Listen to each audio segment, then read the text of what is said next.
Hello guys, what's up? My name is Emil and I'm the founder of Hive Energy PH. Isa sa mga critical components na kailangan mo when it comes to building those products ay yung BMS. Tulad nito. Itong BMS na to ay ginagamit sa mga 5 kilowatt hours, 10 kilowatt hours na batteries. So, mostly pang household or commercial use talaga. Malakihang batteries. And this is called Seplos. I mean, the maker is Seplos. This is the version 2. Ba't ko dinidiscuss to ngayon? Kasi meron akong dalawang boards na ganito. Version 2 na parehas ang failure. Walang reading na voltage sa output. And, madalas, nagzi-0% SOC siya. Okay, doon muna tayo sa SOC. Yung SOC or yung state of charge, ito yung magdidictate kung gaano pa karami ang capacity ng battery mo. And, importante ito, pag kinabit mo yung battery doon sa mga malalaking inverters, like si DEYE, no? So, nire-read niya yung percentage at doon siya nagbabase para doon sa consumption ni client. Unfortunately, ito ay bigla na nag-0%. Even though na nasa 52 volts yung total voltage niya. Meron akong data logging na kasama doon sa monitoring software nito. Pwede mo makapture yung data na lahat. And anong nangyayari? Meron dalawang cells na bigla na buwabagsak even though charging yung mismong battery. Like, papunta na siya sa 90% at that time. No? At nagsizero. At bigla na zero. Tapos nakalagay na nag 2.6, 2.5 volts yung battery. Then, trinay ko i-recreate yung error na yon at ginawa ko yung parang nag-full discharge ako, then nag-full charge ulit. At nung nahuli ko yung moment na yon, chinek ko kagad yung cell na nagsasabi na 2.5 using dalawang multimeters na magkaibang model. No? At pinapakita na nasa 3.5 or 3.4 if I can remember correctly.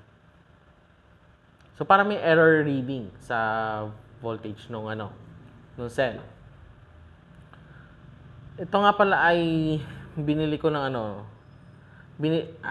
binili ko sa Shopee, no? For around 11 to 12,000 or 13,000. Hindi ko matandaan eh.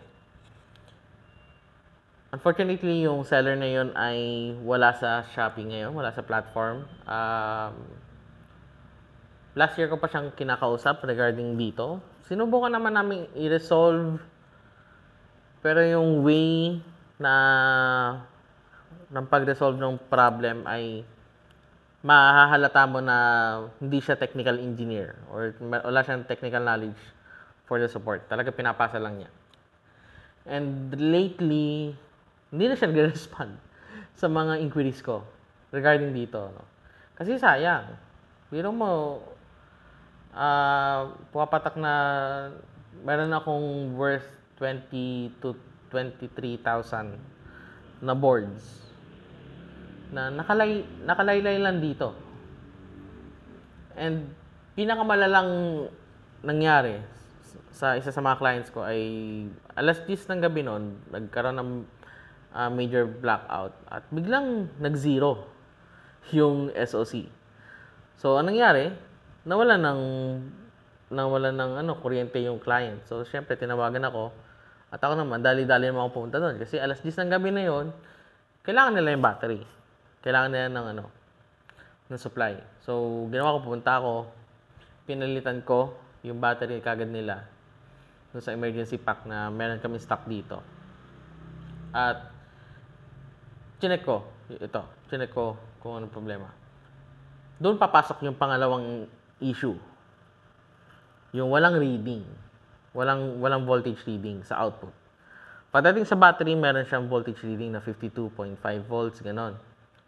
Pero pagdating sa output na nito, wala mismo. Nasa 0.7 volts or something. Or in terms of millivolts na lang. No. So, syempre, nakaka-frustrate yun as a builder. And, kahit na lumapit na ako doon sa mismo technical engineer ng Seplos, ang pangalan niya si Ewan. Ewan ko kung bakit. Anyways, yun yung pangalan niya. Okay? Hindi rin niya ma-resolve kung bakit nagkakaroon ng ganung error si voltage. Nung una, kala namin na-resolve na niya sa SOC. Baka lang daw sa impedance nung resistance ng wires. So, ginawa ko, in-adjust ko yung impedance dito. So, akala ko nung una okay na kasi dumaan ng few days nang nagsacycle ako nung batteries. Wala man nagiging problema except nung pang-5 na. Yung pang-5 cycle na, ayun, naulit na naman. Ganun ulit. So, I gave up on this. No? And pinalitan ko siya ng JK BMS, yung black box sa BMS, which works perfectly fine. Wala nga lang siyang SOC reading pa. I mean, hindi siya nakapag-communicate mismo kay Deye. Pero, try namin mag-introduce ng module for that soon. Hinihintay ko lang yung components for prototyping para makapag-communicate yung black box na BMS to the Deye inverter. Pati na rin kay Solis and kung kanino pang sikat na inverter. Kaya ako nandito ngayon kasi medyo frustrated nga lang ako. Kasi hanggang ngayon, hindi ko pa rin na-resolve. No? Yung issue na yun. Gusto ko maging mali sa way ng pag-set up ko siguro. Kasi gusto ko mag-work to. Sayang to eh. Pero kung nag-work sa ibang BMS, yung way ng pag-assemble namin, tapos dito hindi, well, I think dito may problema. And unfortunately, I think walang warranty ito. Kasi tinatanong ko siya, yung seller, kung mayroong warranty na ibibigay. Walang response. Hanggang ngayon, wala pa rin response. So I think, para sa akin na, sa mga nag-build ng mga malalaking battery packs, be wary na lang siguro sa version 2 na Seplos BMS. I don't know, maybe isolated case lang to. Baka nga sa way ko lang kung paano mag-build. I know na merong bagong release JK na panibagong industrial BMS. Parang katulad nito din, pero sa JK manufacturer. Hintay ko lang muna siyang maghinog sa market.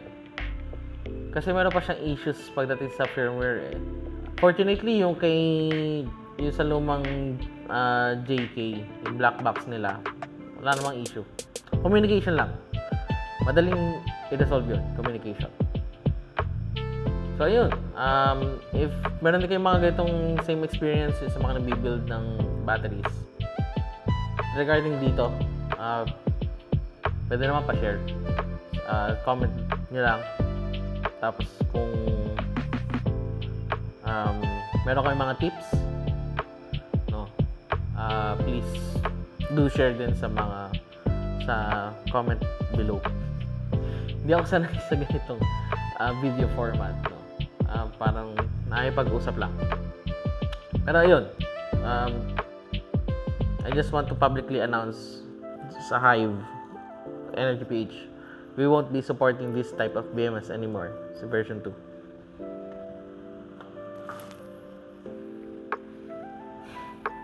Yun.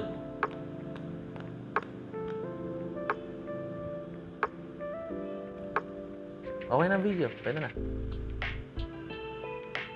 Oh. Sige na. Okay. Bye-bye.